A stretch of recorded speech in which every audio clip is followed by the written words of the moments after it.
Moi, c'est David Sève, j'ai 35 ans, j'ai créé HBVR il y a 4 ans. Donc, c'est une société qui fait du développement 3D.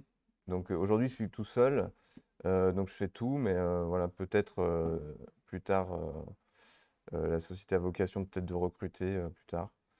Et du coup, bah voilà, pour l'instant, aujourd'hui, je m'occupe de faire du développement 3D principalement sur Unity et de l'infographie. Je fais beaucoup d'infographie 3D. Mes clients, ils sont principalement dans l'industrie et un peu culture et patrimoine. Donc voilà, c'est mes deux secteurs privilégiés un petit peu pour lesquels je travaille. Donc la photogrammétrie, pourquoi j'en suis arrivé là? Ben, en fait, je suis photographe. Enfin, de base, je fais pas mal de photos amateurs. Et du coup, en fait, il y a il y a 5-6 ans plutôt, j'avais commencé à faire des tests avec un appareil photo que j'avais depuis ouais, 10-15 ans, donc qui commençait à être un peu vieux. Et bah, il y a 6 ans, voilà, j'avais essayé de faire des photogrammétries, mais voilà, je me suis vite rendu compte que j'avais pas un appareil assez performant, donc j'ai arrêté tout de suite. Euh, et du coup, c'est il y a 2 ans où je me suis vraiment lancé dedans. En fait, j'ai acheté un appareil photo qui est là, qui est un appareil photo plein format, donc il y a un capteur en fait assez gros qui permet de capter pas mal d'informations dans l'image et, voilà, qui permet de commencer à faire de la photogrammétrie vraiment avec ça. Donc on en reparle du matériel, je vais vous en reparler un peu après, les caractéristiques, s'il y en a qui veulent en faire ou juste savoir qu'est-ce qu'il faut. Voilà, donc je vous présente mon PowerPoint et si vous avez des questions, bah, n'hésitez pas à me couper, hein, je répondrai si je peux avec plaisir. Et puis à la fin, on fera peut-être un échange et puis peut-être des tests. Vu qu'on n'est pas nombreux, on pourra scanner Alex par exemple ou faire des choses comme ça. Non, on verra. Voilà. Hop. Alors, je vous fais une petite définition. Donc, ouais, on est obligé de passer par là. Ça va être, ouais, j'ai tiré la définition de Wikipédia. Je la trouvais pas mal. Elle est assez courte. Donc voilà, elle commence comme ça. Alors, la photogrammétrie est une technique qui consiste à effectuer des mesures dans une scène. Donc, ça veut dire quoi? Ça veut dire qu'en fait, la photogrammétrie, c'est le fait de prendre des mesures dans notre environnement 3D, en fait, d'un point à un autre point. C'est le principe de photogrammétrie, tout simplement. On mesure dans la photo. Donc, on peut interpréter ça comme ça. Et la deuxième partie de la définition, donc en utilisant la parallaxe obtenue entre des images acquises selon des points de vue différents. Donc très important cette notion de point de vue différent. Donc cette deuxième partie définit en fait la façon dont on va créer notre objet 3D pour faire de la photogrammétrie. Ça veut dire qu'on va prendre des images de points de vue différents tout autour en général, et ce qui va nous permettre après de reconstruire une image 3D. Enfin, c'est un logiciel qui va surtout faire le job. Voilà. L'ordinateur travaille beaucoup tout seul, hein, vous allez voir, nous on n'a pas grand-chose à faire si on fait bien le travail au début de prendre de photos. Voilà, le job est vraiment fait en partie par l'ordinateur. Je vous ai mis deux petites photos pour vous montrer, voilà, pour illustrer un peu ça. Donc en gros, voilà, je vous montre deux yeux qui voient un cube en fait.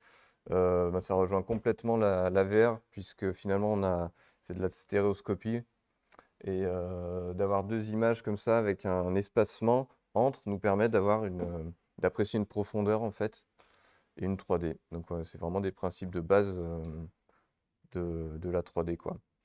Et, euh, et du coup, bah, en photogrammétrie, on va répéter ces images plusieurs fois, ce qui va nous permettre de faire le tour entier d'un objet. Tac, donc je vais vous faire un peu le fil conducteur de ma présentation. Donc voilà, ça va être en 5 points en gros. Euh, donc voilà, le premier point, donc la photogrammétrie, effectivement, le premier truc qu'on va avoir à faire, c'est des photos finalement. Notre premier job, ça va être de nourrir le logiciel en images, en données, pour qu'il puisse créer quelque chose à partir de ça. Donc on va faire de la photo. Donc là, j'ai mis un exemple d'un objet qu'on va revoir après dans la présentation. Euh, donc ça, c'est un objet, on va prendre l'extérieur de cet objet. Une salle comme celle-ci, on prendrait l'intérieur. Donc il y a deux types vraiment d'objets qu'on va capturer. Donc voilà, celle-ci, c'est l'extérieur de l'objet qu'on va prendre. Donc on va tourner autour en fait à plusieurs niveaux et, différentes orientations. Mais ça, je vous en reparle un petit peu après, du coup, dans les techniques de prise de vue. En deuxième point, on va assembler en fait un nuage de points. Donc c'est le logiciel qui va s'en charger avec nos images. Euh, donc en gros, il va les faire correspondre entre elles et il va dire ben tel pixel ou telle zone là, ça ressemble à telle autre zone sur telle autre photo. Donc il va faire la corrélation entre les deux et il va comprendre comment elles sont orientées. Et après, il va juste définir un nuage de points dans un premier temps. Après, on va créer un mesh. Donc le mesh, finalement, on va juste combler les trous du nuage de points par des polygones. Après, on va créer des textures. Donc le logiciel va nous aider. Enfin, il va faire encore une grande partie du taf. Il va découper l'objet en fait et mettre à plat toutes les textures. Et après, les projeter sur l'objet en 3D. Et puis, on va exporter notre objet selon les besoins qu'on a. Alors, voilà, je vous ai mis Sketchfab. Bah, tout le monde connaît Sketchfab? Non? Alors, Sketchfab, non, non plus. C'est une plateforme où les modélisateurs et toutes les personnes qui font de la 3D vont héberger leurs objets. Et on peut trouver pas mal de photogrammétrie donc, sur cette plateforme. Je vais vous montrer deux, trois exemples et je vous ai juste mis aussi en dessous voilà, un lien pour votre veille techno qui date d'un an. Mais bon, il y a un an, Sketchfab a été racheté par Epic Games. Euh, donc voilà, juste à titre d'info, je trouvais ça intéressant que vous l'ayez en tête. Donc c'est un logiciel qui avait été développé il y a 10 ans enfin un mec qui avait commencé il y a 10 ans et il a vendu ça.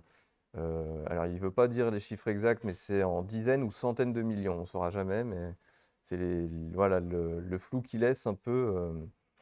Donc je pense que voilà, c'est pas mal. Alors sur Sketchfab, on va retrouver donc nos photogrammétries, on va trouver voilà, des objets comme ça, des voitures.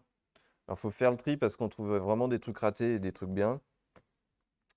On va trouver de la bouffe aussi. Les gens, en fait, vous allez voir qu'avec l'iPhone, en fait, on peut scanner enfin, on peut faire de la photogrammétrie. Et il y en a qui ils vont au resto maintenant et au lieu de faire une photo et de mettre sur Google Review, ils vont faire une 3D et la mettre sur Sketchfab par exemple. Et pour info, le mec qui a fait, donc j'ai laissé en bas, Alban, c'est lui le créateur de Sketchfab, donc, qui est sur la plateforme. C'est une personne à suivre forcément. Il fait vivre un peu le truc.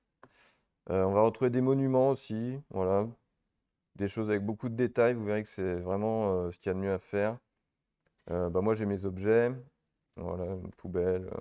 Après, on a des objets un peu plus complexes. Là, on a vraiment des souterrains. Ça, c'est une crypte voilà, d'une église. Et en plus, il est téléchargeable. Vous voyez, il a été déjà téléchargé plus de 3000 fois. En fait, c'est des trucs terribles parce qu'on peut finalement les utiliser après dans des jeux. En fait, on peut créer des applications où on va pouvoir se déplacer dedans et créer des interactions ou juste des visites. En fait, et c'est tout à dispo. C'est vraiment génial. Après, il faut voir les droits et les licences, mais a priori, il y a moyen de faire des trucs. On va retrouver des choses qui ont été faites au drone comme ça. Ça, c'est plus de la topographie. Au drone aussi, on va en reparler. De l'archéologie, puis toutes sortes de statues. En fait, c'est des trucs qui se prêtent bien à la photogrammétrie, tout ce qui est statues en pierre, en bois, ce que vous voulez. Euh, voilà, on a des contraintes en photogrammétrie sur certains aspects de matière, de texture. Donc voilà, les gens font des trucs qui s'y prêtent plutôt bien. Et en dernier exemple, je vous ai mis en gros, ça c'est Google Earth en fait. C'est de la photogrammétrie, hein, tout ce qui est modélisé dans Google Earth, c'est tout fait grâce aux données, enfin aux captures satellites et et Street View. Toutes les vues, en fait, ça peut servir à modéliser. Voilà, on a des choses comme ça. Donc je trouve ça hyper intéressant. En fait, on utilise déjà cette technologie depuis assez longtemps, quoi. Je vais vous parler de matériel. Alors, ouais, je vous présente mon matériel, en fait, hein. C'est celui que j'utilise. Il y a mieux, il y a moins bien, il y a plus cher, il y a moins cher. En fait, on peut trouver de tout. Moi, je vous présente ce que je connais, en fait, et ce avec quoi je travaille. Donc, on peut déjà démarrer la photogrammétrie et faire des choses quand même assez poussées avec. Je vous montrerai deux, trois projets aussi après.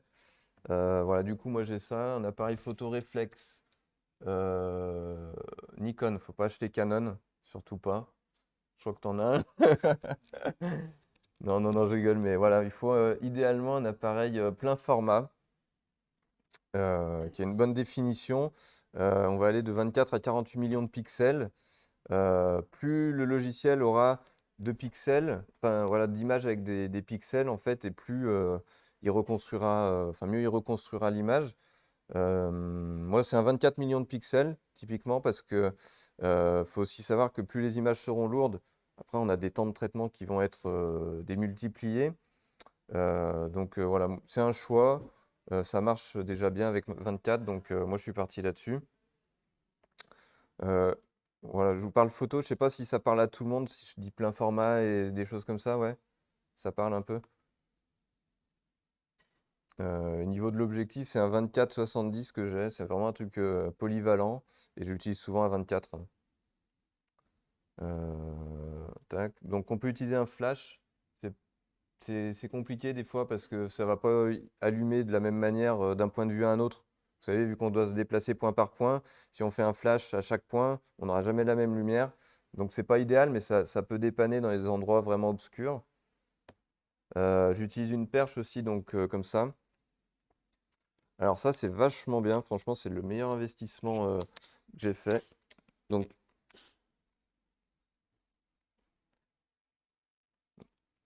tac, là, je suis au max. Donc voilà, déjà, en fait, on peut monter super haut avec ça. Euh, donc on peut, ouais, la perche, elle fait un peu moins de 3 mètres.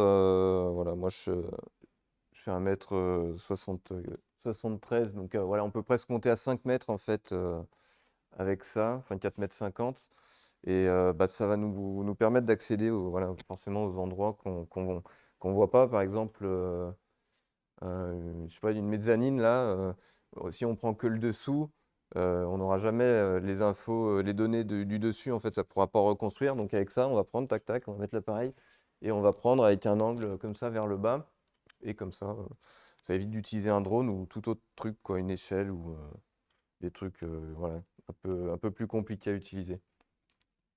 Hop. Et moi, j'ai vu des produits comme ça aussi qui étaient hyper intéressants. C'est des perches, donc enfin, électroniques en fait. Il y a un moteur dedans qui permet de monter et tout. Ça, c'est plus pour de la prise de vue. C'est pas fait pour la photogrammétrie. C'est des gens qui font des vues aériennes sans drone en fait. Et j'ai trouvé ça hyper intéressant. Après, j'avais pas investi parce que c'est gros. Voilà. Après, on peut utiliser un drone. Donc pour tout ce qui va être très haut, très gros, voilà, les montagnes ou des gros bâtiments comme ça. Moi, j'utilise un Mavic G Mavic 2 Pro. Alors, il est largement obsolète, je pense. Il y a mieux. Mais bon, encore une fois, voilà, si on doit toujours acheter les derniers trucs, hein, c'est toujours compliqué, mais ça marche déjà pas mal pour faire ce que j'en fais. Mais voilà, le drone, donc c'est bien. Il y a beaucoup de contraintes d'autorisation et de sécurité, forcément. Donc on ne peut pas l'utiliser partout. Je suis censé normalement demander une autorisation pour tout, même à la campagne, quand il n'y a personne, mais je ne le fais pas forcément. C'est enregistré au fait? Merde. Ouais, voilà, tu vois un bip. C'est ça. Et dernière chose pour le matériel dont je voulais vous parler, alors je vous rassure, j'en ai pas. J'ai pas d'iPhone, heureusement. Non, mais voilà, depuis l'iPhone 12, ils ont intégré un capteur LiDAR dedans. Et en fait, j'aime pas trop Apple, mais vraiment, je trouve ça génial. Et on se rend compte qu'ils misent vraiment en fait sur du scanning mobile. Voilà, maintenant, ils veulent qu'on scanne tout et n'importe quoi, n'importe où. Donc, et ils misent là-dessus. C'est les seuls à le faire. J'ai pas trouvé d'autres smartphones Android qui faisaient ça. Sinon, j'en aurais acheté un. Mais le lidar, en gros, c'est beaucoup plus précis que la photogrammétrie parce que en gros, ça envoie de la lumière qui est réfléchie en fait sur l'objet. Et en fait, c'est comme ça qu'ils calculent les distances, hein, comme en astronomie ou voilà, c'est une technique utilisée qui est connue. Euh, donc voilà. Et du coup, depuis l'iPhone 12 et jusqu'à aujourd'hui, ils ont maintenu cette technologie intégrée. Je vais vous parler des logiciels maintenant. Ouais, alors, encore une fois, si vous avez des questions, voilà, moi je fais un peu mon speech là, mais n'hésitez pas, hein, si vous voulez demander des trucs, sinon on va après. Moi j'utilise Reality Capture. Euh, J'en ai essayé d'autres, mais franchement, c'est celui qui m'a le plus plu. Alors, je vais pas vous présenter le logiciel, on n'est pas là pour ça, hein, je vais pas vous expliquer les menus et tout. Mais c'est assez simple d'utilisation. Si vous voulez l'utiliser, moi je vous conseille vraiment d'aller voir les tutos parce que il donne toutes les infos de réglage. Voilà, il y a plein de réglages à faire au début. Je me rappelle même plus en fait parce que maintenant il est réglé mon logiciel et j'ai plus besoin d'y retoucher. Mais voilà, il donne pas mal d'infos dans les tutos. Euh, et c'est assez accessible, hein, en fait, tout le monde peut en faire, hein, c'est pas si compliqué que ça.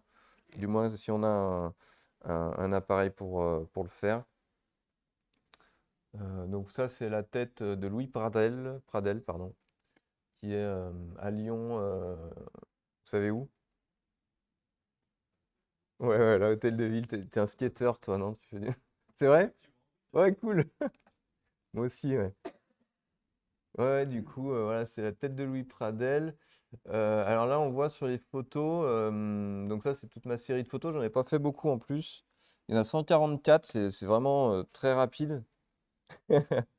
C'est- Non, mais ouais, c'est un truc de dingue parce que on va faire énormément de photos et 144, finalement, c'est rien du tout. Ça va, je fais une photo à la seconde, hein, et voilà, je vais vous montrer après. On arrive à des quantités hallucinantes.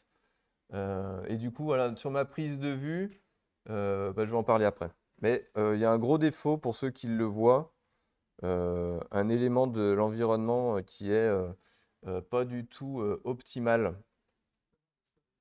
Exactement, ouais. Les ombres brutes comme ça, le soleil est trop dur en fait, et finalement, on aura un objet final qui sera déjà ombré. C'est dommage parce que quand on va l'utiliser dans une scène, on veut pas voilà, on veut pouvoir bouger la lumière, donc on aura déjà une pré-ombre. Il existe des logiciels, voilà, je vous en ai mis deux, trois autres. Il y a Metashape qui est un des plus connus aussi, que je ne connais pas, je n'ai pas utilisé. Polycam, donc qui est, je crois qu'il marche bien avec iPhone justement. Perso, j'ai essayé avec mon smartphone parce qu'il y a d'autres applis, hein, qu'on trouve sur les stores, mais ça marche pas terrible quand même avec le téléphone, à moins d'avoir l'iPhone le LiDAR. Et Pix4D, Pix4D, c'est une suite logicielle qui est plus destinée aux topographes. Donc la photogrammétrie est très utilisée chez les topographes. Les topographes, c'est dans le BTP où ils vont scanner des terrains pour faire euh, du nivellement, enfin du terrassement, des choses comme ça, étudier les terrains. Et donc Pix 4D, c'est génial pour le drone. Il y a des applis smartphone qu'on va utiliser qui vont nous permettre de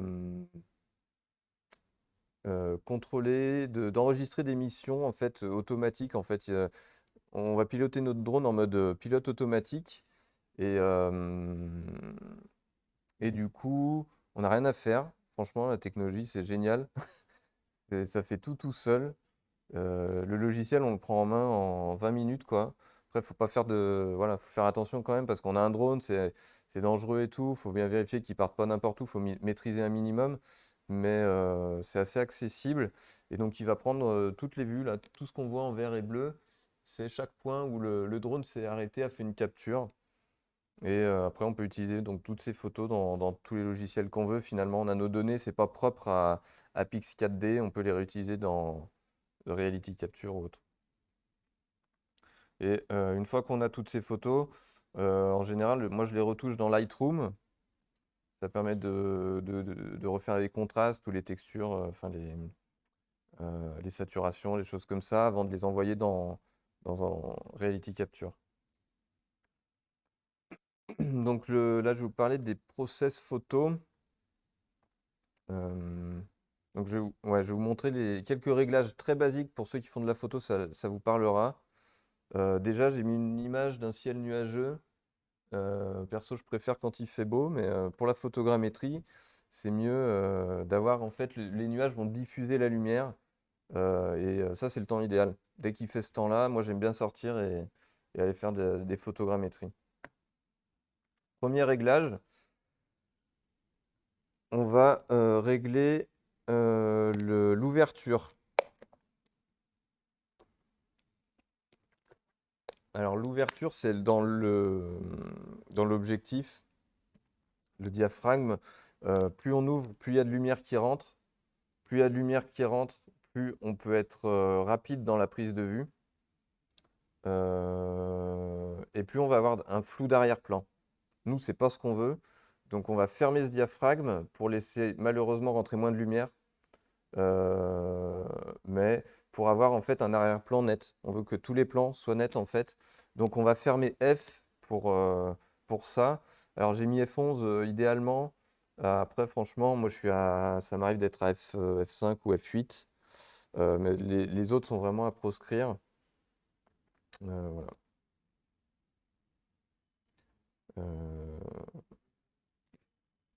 Tac. Ensuite, réglage de l'ISO. Alors, voilà, encore une fois, ceux qui font de la photo, l'ISO, c'est un outil, enfin, c'est un réglage qui va nous permettre de tricher sur la lumière. On va pouvoir monter à 100 ISO, 200, 500, 1000, 3000, etc., 50 000 même. Et ça va nous permettre de tricher sur la luminosité, de créer de la fausse lumière, en fait, numériquement. Et sauf qu'en contrepartie, il va nous créer une peau granulée, en fait, ça s'appelle du grain. Voilà, c'est pas idéal pour retoucher après, c'est un peu plus compliqué. Donc on va diminuer l'ISO au maximum selon l'environnement. Ouais. Voilà, plus ça sera lumineux, mieux ça sera de toute façon. Voilà, après bah, les problèmes de flou, forcément, toutes les photos floues, on va les jeter à la poubelle en rentrant direct. Euh, Donc deuxième partie du process photo. Alors là, je vous ai mis donc le même exemple qu'on a vu au début, le fameux objet où on va prendre l'extérieur de l'objet. Donc on va tourner autour sur plusieurs niveaux avec différents angles. Et la partie où on va prendre l'intérieur de l'objet, où là, en fait, moi, je quadrille. J'imagine en fait un quadrillage de mes objets, comme le mur là, par exemple. Et sur une certaine hauteur, je vais me dire en fait tous les 1 mètre, 1,50 m, il va me falloir une photo. Donc voilà, j'imagine un quadrillage et donc j'imagine le nombre de paliers, de niveaux. Et je vais prendre en ligne. Voilà, donc je vais passer avec mon appareil photo, je vais faire toutes mes photos en avançant comme ça. Et qu'est-ce que je voulais dire? Donc voilà, je prends des niveaux différents avec des orientations différentes. Donc j'ai mis des petites flèches.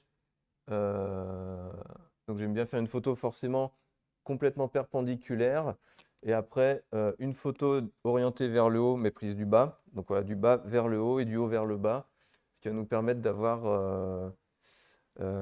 comment dire, d'avoir des images qui sont orientées différemment, ce qui va aider vraiment le logiciel à reconstruire la 3D. Parce que si on lui donne que des images perpendiculaires, finalement, il ne va pas voir de profondeur, il ne va pas se rendre compte.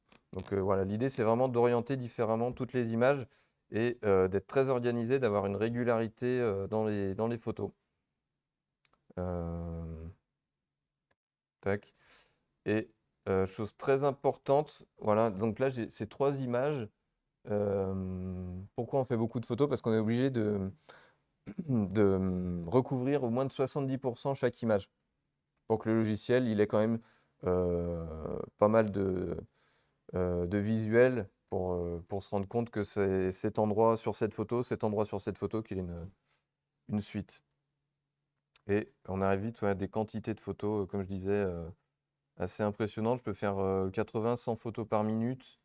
Je vous montrerai des projets, je vous dirai combien il y a de photos, vous allez halluciner, ça fait vraiment beaucoup.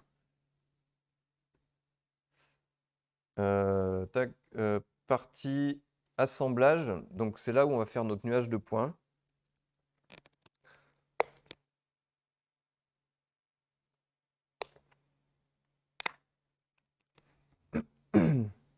Du coup, pardon, quand on a on a importé toutes nos photos, on les a retouchées, le contraste, la saturation, la luminosité, on a tout retouché, on balance tout ça dans Reality Capture, pour ma part, et on lui dit vas-y go, on appuie sur Start, et là, s'il est bien réglé, il va tout faire tout seul.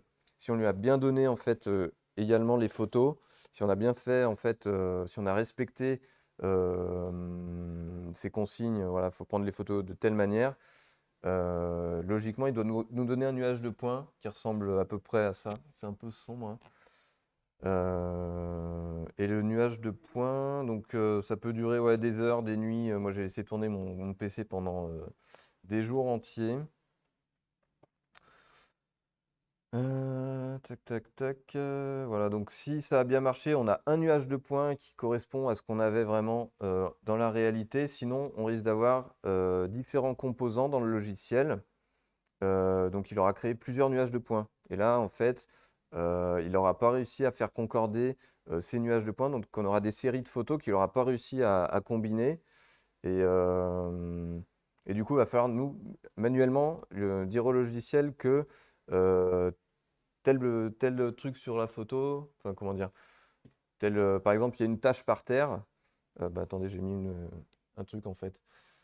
Euh, du coup, voilà, j'ai entouré en bleu et en vert là des choses qui vont nous permettre de dire au logiciel, sur cette photo, on a une tâche ici, et sur cette photo, on a la même tâche. Donc en fait, bah, réassemble-moi ça. Et du coup, il va comprendre que les orientations sont dans ce sens, etc. Et il va recombiner ces nuages de points qui étaient de base dissociés. Et ça peut être très long. Et des fois, il ne comprend pas bien vraiment ce qu'on lui demande. Et si on peut, on retourne faire des photos. C'est pour ça qu'il vaut mieux faire plus de photos que pas assez. Donc on n'est pas limité en nombre de photos. Et du coup, voilà. Si on peut, on retourne faire des photos. Sinon, on essaye de faire assembler ça avec des points de contrôle. Et deuxième chose pour l'assemblage, on va lui indiquer une échelle. Comme ça, on aura notre objet à l'échelle définie. On peut prendre bah voilà, une mesure dans l'environnement, n'importe quoi, ou mettre une réglette et mesurer après. Là, je vais vous montrer les contraintes principales qu'on rencontre en photogrammétrie. Alors ça, c'est les 4 contraintes principales. Donc c'est très chiant parce qu'il y en a de partout. Les vitres, tout ce qui est noir, brillant, là ça va, il n'y a pas trop de choses brillantes. Mais en gros, voilà, moi, dès que j'arrive et que je vois qu'est-ce que je dois faire en photogrammétrie, ben, je me dis, voilà, les Velux, c'est la merde. Les vitres, c'est la merde aussi. Donc, voilà, il y a quand même des limites à cette technologie, à moins d'avoir un scanner qui fait en fait du vrai laser scanning où il va vraiment mesurer avec des lasers en fait les distances avec ce qu'il rencontre physiquement. Donc ouais, la transparence, donc voilà, ça donne des objets comme ça. Ça passe à travers, hein, typiquement, ça n'arrive pas à faire la modélisation. Tout ce qui est brillant, donc forcément une carrosserie, d'un point de vue à un autre, on n'aura pas les mêmes reflets, donc on n'aura pas la même image. Voilà, le noir, ça fait pas bien la mise au point. Et l'homogénéité, forcément là, on aura des images toutes vertes. Donc, ça va être compliqué de comprendre. Donc, on sera beaucoup plus à l'aise avec tout ce qui va être en pierre, en bois, graffiti et les trucs rouillés, par exemple. Donc, des trucs qui ont beaucoup de détails et qui sont différents voilà, de partout. Ensuite, une fois qu'on a donc notre nuage de points, on passe au mesh. Donc le mesh, c'est juste boucher les trous du nuage de points. Encore une fois, on fait des réglages dans Reality Capture au début et après il va tout faire. On n'a pas grand-chose à faire. Si le nuage de points est correct, le mesh sera correct. Donc voilà, ça c'est un process qui va durer quelques heures. Et puis après, on va. Alors je passe très rapidement en fait, hein, j'ai pas grand-chose finalement à dire sur cette étape. Mesh et texture et export en fait. Voilà, la texture, donc j'ai mis des UV maps là à titre d'exemple. On va demander de faire un réglage de résolution. On va lui dire je veux du 2K, du 4K, du 8K, du 16K. Et il va nous produire une liste de maps comme ça. Des fois, on peut en avoir 50, 100. Donc c'est là où il faut faire gaffe parce que après, à utiliser dans Unity ou autre, c'est pas évident. Moi, j'aime bien utiliser du 8K. Comme ça, on réduit le nombre de textures et c'est acceptable dans Unity. Et après, voilà, une fois qu'on a l'objet, on peut l'exporter et le retoucher au pire dans 3ds Max ou d'autres choses. Donc on arrive, voilà, là je vous présente un des projets que j'ai fait avec Hardis Group. Hardis Group, voilà, donc lui, il a fait le développement de cette application. C'est un musée en réalité virtuelle en multijoueur. Où on a intégré du coup les photogrammétries. Donc voilà, il y a un intérêt culturel, patrimoine, etc. Et c'est vrai que c'est sympa quand même d'avoir du photoréalisme dans des applis en VR. Finalement, c'est pas plus d'énergie, enfin ça demande pas plus de performance que ça finalement. Donc ça, c'est un skatepark que j'ai fait en modélisation.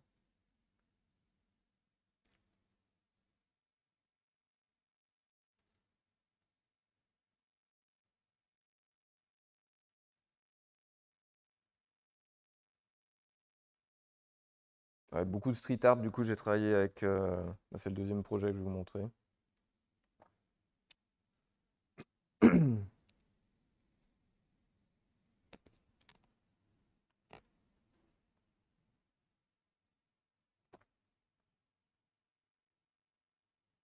Donc la chaussure, c'est le même gars qui avait fait le Rubik's Cube là. C'est un menuisier à Saint, dans les Monts d'Or là-bas. Voilà. Qui fait des œuvres en bois. Ouais, la chaussure est en bois comme le Rubik's Cube. Voilà. Et ça, c'est le projet que j'ai fait. Donc celui-là, je l'ai fait tout seul. Le Zoo Art Show, il y en a qui connaissent peut-être? Non? C'est un collectif d'artistes en gros qui fait des expos éphémères principalement à Lyon. Donc ça, c'était le Zoo XXL qui était vers le parc de la Tête d'Or. Et en gros, on a fait un truc assez innovant. Moi, je suis allé le voir, je commençais un peu la photogrammétrie, je cherchais un peu des clients, des projets. Et en fait, en visitant, voilà, pour moi, sur mon temps libre, j'avais fait une série de photos. Je m'entraînais encore à faire de la photogrammétrie. Et après, en rentrant chez moi, je fais mes 3D. Je trouve ça tellement cool. Je vais le voir et je lui dis, ben, regardez ce que j'ai fait en 3D et tout. Faut qu'on fasse un truc. Et finalement, on a monté un projet de visite virtuelle en photogrammétrie entièrement, donc qui est utilisable en VR également. Et je vous ai mis le lien dessous que vous pouvez accéder sur un ordinateur. Sur téléphone, ça marche pas. Mais vous pouvez aller voir sur un ordinateur et vous balader dans 4500 mètres carrés de street art en photogrammétrie. Donc ça, c'est un projet dont je suis assez fier. C'est vraiment un gros truc, un des gros trucs que j'ai fait en photogrammétrie. Ouais, bonne question. Tu as anticipé ma slide. C'était l'enfer. Ça m'a pris un temps de ouf. J'attendais pas du tout. J'ai eu plein de contraintes. Il y a des sols noirs brillants. Donc j'avais deux doubles contraintes, des fois dans des trucs. C'était hyper compliqué en fait. J'ai procédé comme ça. J'ai découpé tout le bâtiment en salles. Toutes les pièces, je les ai faites une par une en fait, que j'ai toutes mises à l'échelle, que j'ai toutes retouchées dans 3ds Max. Il y avait des défauts de partout. C'était hyper chaud à faire. Surtout que j'ai essayé de respecter quand même un poids. Voilà, je voulais pas non plus que ça fasse 100 gigas le truc quoi. Du coup, voilà, il y a des découpes un peu de partout. J'ai rajouté après des fausses poutres, des faux sols. C'est un projet qui a démarré en septembre 2021 et je lui ai encore livré des trucs en janvier de cette année, quoi. Donc voilà, c'était assez long. Et là, donc, je vous l'ai mis, je peux pas vous le demander du coup, mais il y a 15 000 photos, ouais.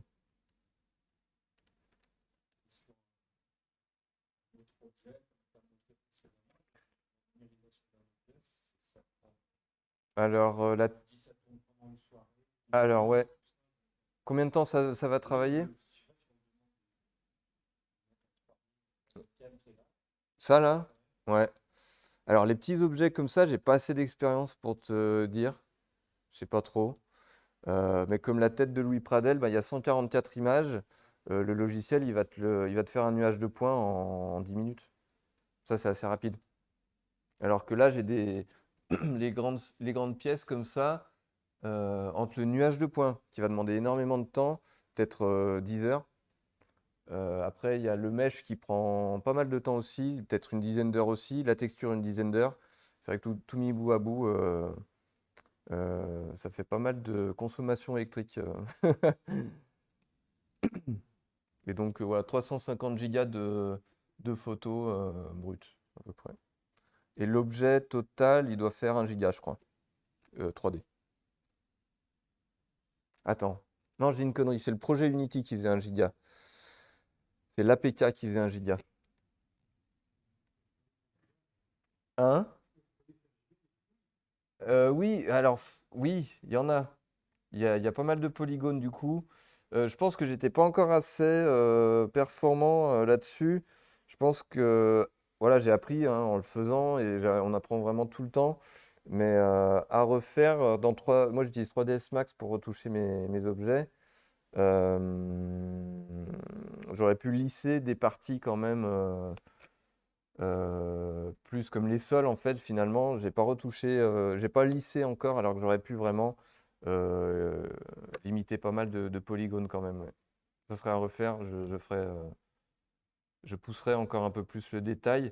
Après, il y a des choses comme les rampes d'escalier où j'avais des gros défauts parce que c'est des trucs avec des ferronneries très fines, en fait, des trucs très fins. Et plus on réduisait les polygones, plus elles disparaissaient, en fait, tout simplement. Voilà.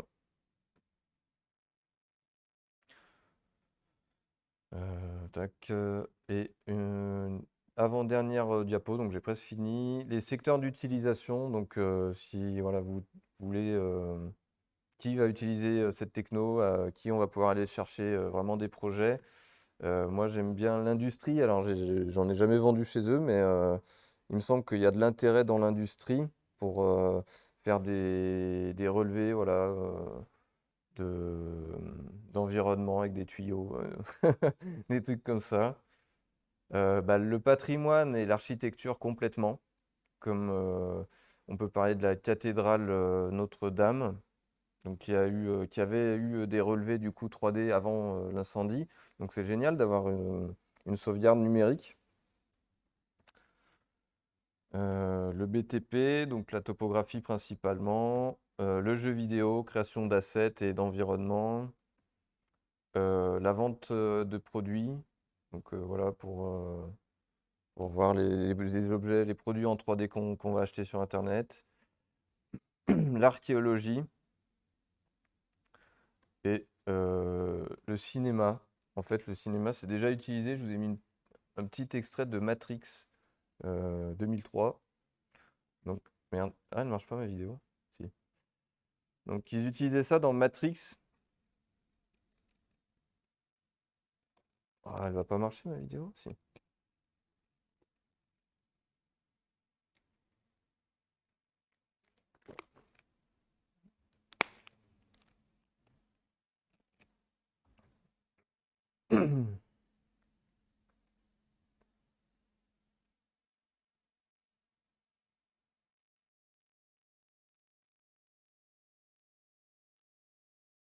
Donc voilà, toutes les caméras autour capturaient la scène en vidéo et ce qui permettait après. Alors, je sais pas si on peut appeler ça photogrammétrie. Moi, j'ai cherché ça, j'ai trouvé qu'ils appelaient ça photogrammétrie, mais en fait, je suis un peu. Je me demande en fait, c'est pas vraiment.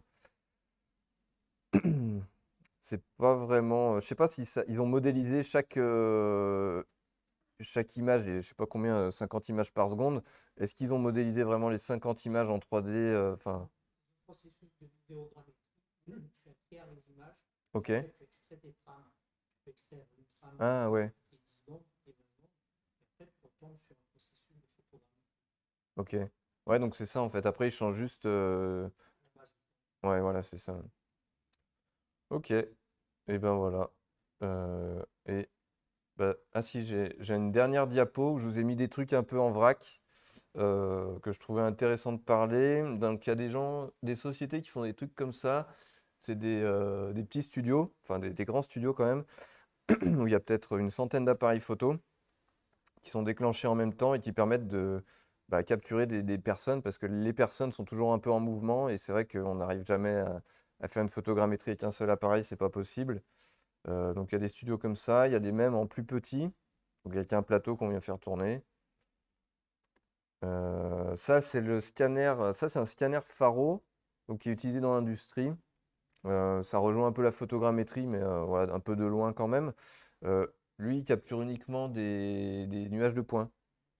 Et on peut pas faire de mèche avec, donc finalement c'est pas très utile pour nous, mais voilà, c'est intéressant de le savoir. Ça, c'est un appareil qui doit coûter 50 000 euros à peu près, mais a un autre usage, quoi. Et il est sur le chien Dynamic, Boston Dynamics, j'ai trouvé ça cool, donc Comment? Spot? Donc voilà, je vous l'ai mis, je le trouvais trop bien ce truc. Et ceux qui ont joué à Horizon Zero Dawn, quand ils voient Pharaon sur un robot, ils ont peur. Ah ouais? Je connais pas, j'ai pas joué. Je vais pas spoiler. Bon, bah, je le ferai. Voilà, on a des petits scanners comme ça. Très utilisé aussi dans l'industrie. Lui, il est bien. Alors ça vaut 15 000 euros, un scanner comme ça. Et ça a deux capteurs, un capteur laser, un capteur photo. Et il va nous produire un objet, un asset 3D direct. Mais bon, c'est moyen. C'est ni performant sur la capture laser, ni très performant sur la photogrammétrie. Mais bon, comment dire? Voilà, ça peut combiner un peu les deux, quoi. Et il y en a, ils font des photogrammétries sous-marines aussi. J'ai trouvé ça hyper intéressant. Il y en a qui ont fait des trucs assez sympas. Donc voilà, à chercher sur Internet.